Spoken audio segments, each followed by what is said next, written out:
everyone, welcome back to my channel. Today we are going to start talking about my disabilities, how I got them, where they came from, and everything. Let's start off with my major condition and why I have everything, why I have my vision, my visual impairment, why I have cerebral palsy, why do I have epilepsy. But first of all, why doesn't everybody like this video? Give me a subscribe down below, comment, and let me know if there's other things you want me to cover besides everything that I'm going to cover in this video. If you have any questions at the end or anything, a subscription, a like, anything would be great. I have hydrocephalus, which means extra water pressure on my brain.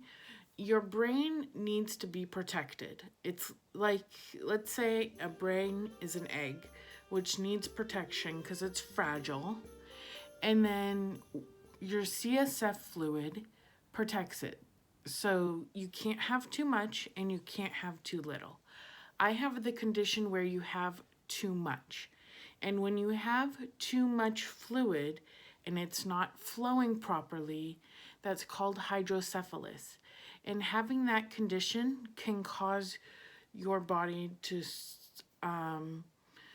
have certain, not necessarily side effects, but certain things happen to it. So that's how I got my visual impairment, my epilepsy, my cerebral palsy. And I will be dealing with those conditions for the rest of my life. I got hydrocephalus because I got it. There's no reason why. We don't know why I have it. We don't know how I got it. I was just born with it. My mom did not know I had it when I was in her stomach, but it just came out, and then when I was 2 weeks old, I was diagnosed with it. Within those 2 weeks, that's when I became visually impaired, when I had my CP, and when I started developing epilepsy. Typically, an infant with hydrocephalus should be able to be diagnosed when you are born instantly, within the first 24 hours of your life. You should be able to be diagnosed.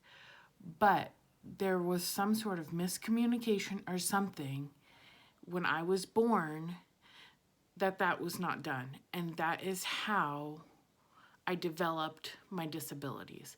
That is how everything happened. Now, understand that I am in my late 20s, about to be 30 in the next year. And so I'm going to tell you my story with hydrocephalus up till now, and down below I will link a website to the Hydrocephalus Association in Maryland to give you all the other resources to where you can find out more medical information. I will give you my side of hydrocephalus. I will not give you a medical side because I'm not a doctor. Understand that. Anything I talk about, I will give you my side of the story. I am not a doctor. This is medical, but yes, I'm not a doctor. Understand that. I do not have my doctorate.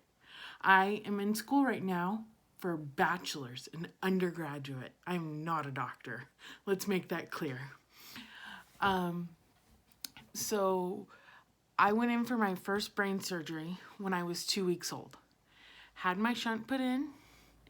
Everything was great. My parents first noticed that I started having difficulty walking or crawling even, when I was, say, 15 months.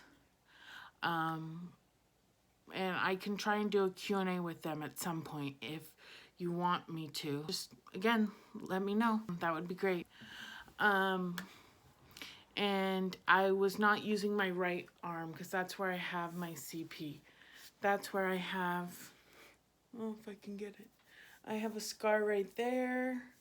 I have another scar up there, because I had to have surgery. I would not use my right arm. I can't really hold anything with my hand. Oh, well, there goes that. So it's difficulty. Like, I can't crawl. I can barely walk on my right side. I can, but if you pay attention to me closely, I limp and I'm slow. I used to have to wear an orthotic, AFO, ankle foot orthotic, in my right leg, but due to some surgery, thankfully I do not have to wear that because that is miserable. And these are all due to my hydrocephalus. Now, hydrocephalus, my shunt, it's in my brain up here and it goes all the way down here and right here, and then it goes down there to my abdomen. That is what helps my that's what helps my CSF fluid stay, like, maintain, stay at a level, keeps my brain, and let's go back to the egg and the brain. So it keeps the egg level. It keeps it so it doesn't crack, but then at the same time, it doesn't give it too much. It keeps it at that proper balance. Now, what would happen per se if my shunt malfunctioned, if it quit working, if I've had that happen, and it is not pleasant. I was miserable. I hated it. Don't want to go through it again. Knock on wood, not anytime soon. But I go in for brain surgery and they buzz off my hair. So imagine me with only half of my hair. And they just replace it. They do another one. So I've had about 4 brain surgeries in my life. I can do most things and I can live my life normally. But then also there's a lot of things I can't do.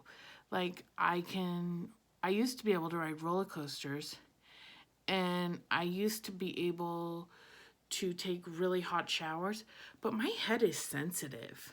It's really sensitive right here. And like, your certain roller coasters, you have the head thing that comes over your head.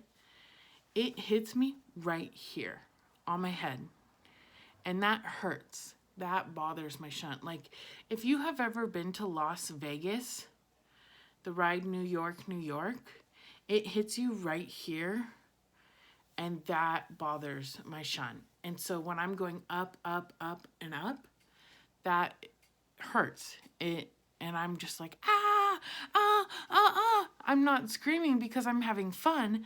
I'm screaming because I'm in pain. That hurts. And that's all there is to it.